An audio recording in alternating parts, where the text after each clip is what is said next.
Katika jiji lenye wakazi zaidi ya milioni 5, kutoweka kwa mtu kunaweza kupuuzwa kwa urahisi.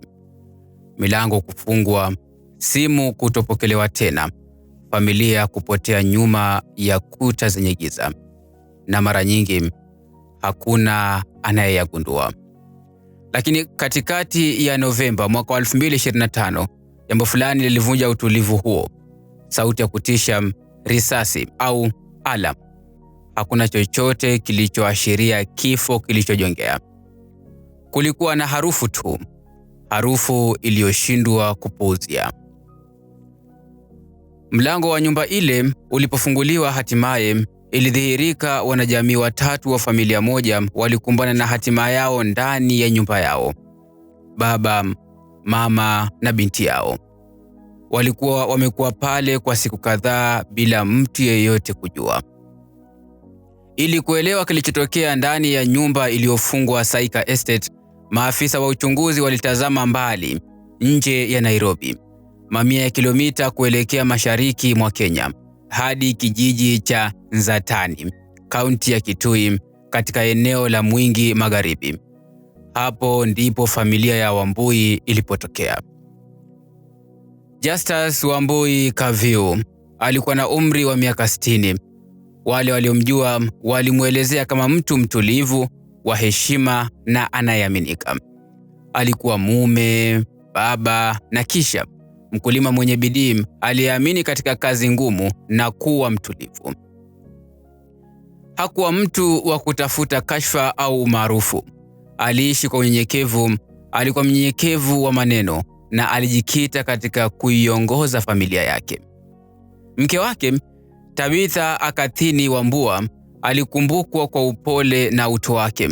Wanafamilia walimwelezea kama mwanamke aliyejitolea kwa dhati kwa familia yake, mwenye subira na aliyeilinda familia yake. Tabitha alikuwa uti wa mgongo wa ustawi wa nyumba hiyo, mtu aliyebeba wajibu bila malalamiko. Pamoja walilea binti yao wa pekee, Stacy Kaloti Wambua. Stacy alikuwa na miaka 25 janga hili likitokea. Marafiki na jamaa walimwelezea kama mtu mwenye moyo mwema, msaada na mpenda amani. Aliepuka migongano, akikaa karibu na wazazi wake. Hakujulikana kwa sherehe au utata. Alikuwa kijana wa kawaida aliyejikita katika familia, wajibu na usiri. Wale waliojua familia ya Wambua, Kitui au Nairobi, walielezea familia hii kama ya karibu, yenye heshima na yenye siri kubwa sana. Hawakuwahi kushiriki changamoto zao waziwazi, hawakuuliza msaada kirahisi, wala hawakuvutia umakini wa wengine. Hii ndiyo sababu wakati habari zikisambaa kwamba wanajamii 3 walipatikana wakiwa wamekufa ndani ya nyumba yao Nairobi, mji mzima ulitikisika.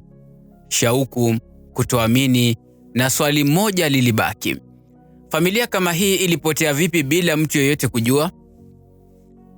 Hii haikuwa mara ya kwanza ajali kugusa familia ya Wambua. Takriban miaka 2 kabla ya kifo hiki cha Saika Estate, Justus na Tabitha walipoteza mtoto mwingine, mtoto wa kiume, baada ya mapambano ya saratani. Wale waliokuwa karibu na familia walielezea msiba huo kama wa kutisha. Haikuwa huzuni inayopita kimya au haraka, ilikalia ndani ya familia, ikibadilisha ratiba, kuleta vipaumbele vipya na kuunda maisha yao upya kwa njia ambazo zilikuwa ngumu kuelezeka kwa nje. Wale waliokuwa karibu na familia walisema maumivu hayo yaliendelea hata baada ya mazishi, hata baada ya maneno ya rambirambi kumalizika, na hata baada ya maisha kutarajiwa kurudi kwenye hali ya kawaida. Kwa Justus Wambua, msiba huo ulitofautisha kabisa sura ya maisha yake. Baada ya mazishi, aliamua kuondoka Nairobi na kurudi nyumbani kwake vijijini, kaunti ya Kitui. Hapo aliweka nguvu zake katika kilimo, kupalilia shamba, kujishughulisha na kupata faraja katika utulivu wa kazi za kila siku. Kwa baadhi ya jamii, uhamisho huo ulionekana kuwa na mantiki. Kwa wengine, ulikuwa kama kujitenga pole pole kutoka kwa huzuni iliyokuwa nzito kupita kiasi iliyozidi kumfuata huko mjini. Tabitha na binti yao Stacy walibaki Nairobi, wakiendelea kuishi Saika Estate, wakiendeleza maisha ambayo familia hiyo ilikuwa imejenga pale. Familia moja, makazi tofauti, mgawanyiko ambao haukuanzishwa kwa migongano bali kwa msiba. Wale waliokuwa karibu walisema kuwa umbali huo haukupangwa kuwa wa kudumu. Justus alisafiri kwenda na kurudi na mawasiliano yakaendelea kama kawaida. Kwa juu, familia iliendelea kushikamana, lakini huzuni ina njia ya kuunda mapengo ambayo hayawezi kupimika kwa kipimo cha kawaida. Kadri maafisa wa uchunguzi walipokuwa wakijaribu kujenga upya siku za mwisho za familia ya Wambua, kipindi hiki cha mgawanyiko kilibaki kikidhihirika, si kama dalili za makosa, bali kama muktadha muhimu, kwa kuwa umbali, iwe wa kihisia au wa kimwili, mara nyingi huacha pengo. Na katika mapengo hayo, maswali huanza kuibuka, maswali ambayo katika kesi hii hayangepatiwa jibu kirahisi. Mapema Novemba mwaka 2025, mawasiliano na familia yalishindikana. Simu hazikupokelewa, ujumbe ulibaki bila kusomwa. Awali, familia haikuwa na jambo lolote la kuogofya. Watu husafiri, simu zikazimwa, maisha yakawa na shughuli nyingi. Lakini siku zikapita na majirani wakaanza kugundua harufu. Wale waliokuwa na wasiwasi waliuliza mtu kuangalia nyumba hiyo. Majirani pia waliripoti harufu mbaya ikitokea kwenye makazi hayo, na vyombo vya usalama vikasikia kilio chao. Jumamosi, Novemba, tarehe 15 mwaka wa 2025, maafisa wa polisi waliingia nyumba tulivu huko Saika Estate. Kilichopatikana ndani kilithibitisha hofu iliyokuwa ikijengwa kwa siku kadhaa. Ndani ya nyumba walikuta miili mitatu, yote ikiwa katika hatua za kuharibika, hali iliyoacha shaka kubwa kwa yeyote aliyepita karibu. Waathiriwa walikuwa wanajamii wa familia moja. Justus Wambua alikuwa kafa ndani ya bafu, akiwa amelala katika nafasi ndogo iliyofungwa, sehemu iliyokamata joto na kuharakisha kuoza kwa mwili. Tabitha Akathini Wambua alikumbuliwa katika moja ya vyumba vya kulala, akiwa amelala bila harakati, amefichwa mbali na sehemu nyingine ya nyumba, akifichwa nyuma ya mlango uliokuwa umefungwa. Stacy Kaloti Wambua alipatikana katika sehemu nyingine ya nyumba. Mwili wake ulikuwa mbali na wengine, kwani nyumba yenyewe ilikuwa imegawanyika katika dakika zake za mwisho. Wachunguzi waligundua haraka kuwa vifo hivi havikutokea hivi karibuni.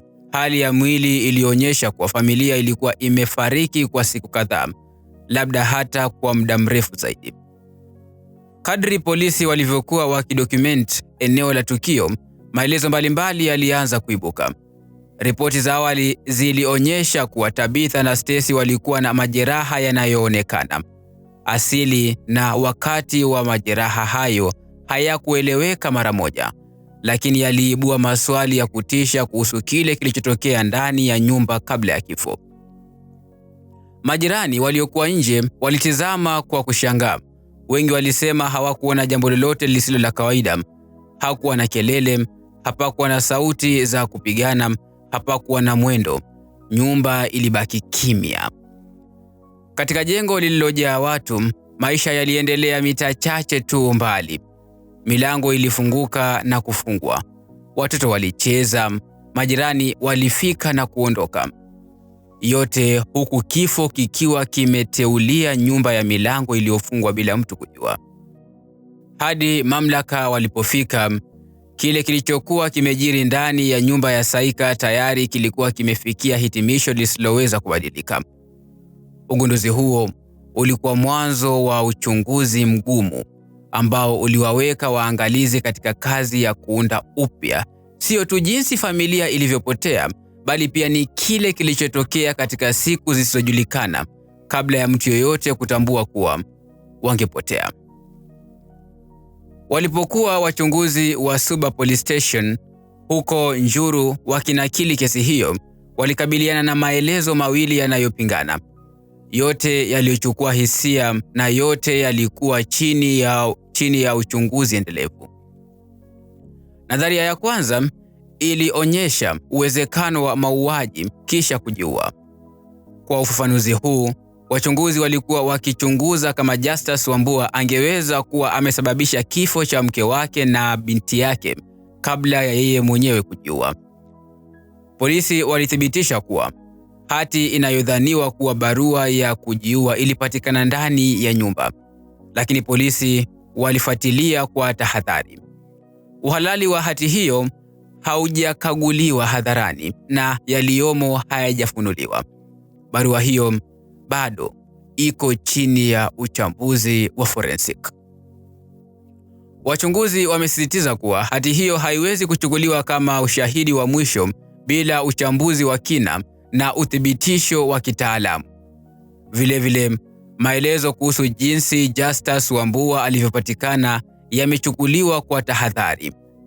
Wachunguzi wana shauku dhidi ya kutoa hitimisho haraka, wakisisitiza kuwa hali za tukio zinaweza kudanganya endapo hazitachunguzwa kwa muktadha kamili wa forensic. Nadharia ya pili inasimulia hadithi tofauti kabisa. Kulingana na taarifa zilizopokelewa na polisi, Justus Wambua angeweza kuwa amerudi kutoka nyumbani kwake vijijini Kitui, kisha kugundua kwa mshtuko wa huzuni kwamba mkewe na binti yake walikuwa tayari wameshafariki. Akiathiriwa na mshtuko na majonzi makubwa, wachunguzi walisema kuwa uwezekano wa Justus kujiua baadaye uliwahi kuzingatiwa. Polisi wameeleza wazi kwamba mtiririko huu wa matukio pia haujakaguliwa rasmi, bado unasalia chini ya uchunguzi pamoja na uwezekano mwingine. Kile kinachofanya kesi hii kuwa changamoto ni muda, kwa kuwa vifo vinadaiwa kutokea siku kadhaa kabla ya kugunduliwa. Wachunguzi wanajaribu kuunda upya mlolongo wa matukio bila mashahidi, bila shughuli za simu na bila wakati wazi ambapo kila kitu kilibadilika. Ni nani alikufa kwanza na lini? Hadi matokeo ya uchunguzi wa forensic yatakapopatikana, nadharia zote mbili zinaendelea kubaki wazi, zikisawazishwa kati ya ushahidi na hakika, huku ukimya usiojibu ukiwa umebaki nyuma. Miili mitatu ilipelekwa katika mochari ya jiji kwa uchunguzi wa vifo. Hadi sasa matokeo haya hayajafunuliwa hadharani. Mamlaka yamebaki kimya, na sababu halisi ya vifo vya Justus, Tabitha na Stacy bado haijajulikana hadi ripoti za uchunguzi wa mwili zitakapowekwa wazi. Vifo vya familia hii vinabaki katika hali ya kutokuwa na uhakika, aibu isiyojulikana, fumbo ambalo bado linahitaji kufumbuliwa. Miaka mitatu iliyopita, familia hii ilishiriki milo, kicheko na huzuni pamoja. Sasa wameshikamana tu katika kifo. Kilichotokea kati ya kuta hizo kinaweza kufichuliwa siku moja au kubaki kama kesi nyingi zilizoshindwa kutatuliwa, sikio la utata lisilokamilika. Lakini jambo moja ni la uhakika: ukimya hauishi bure.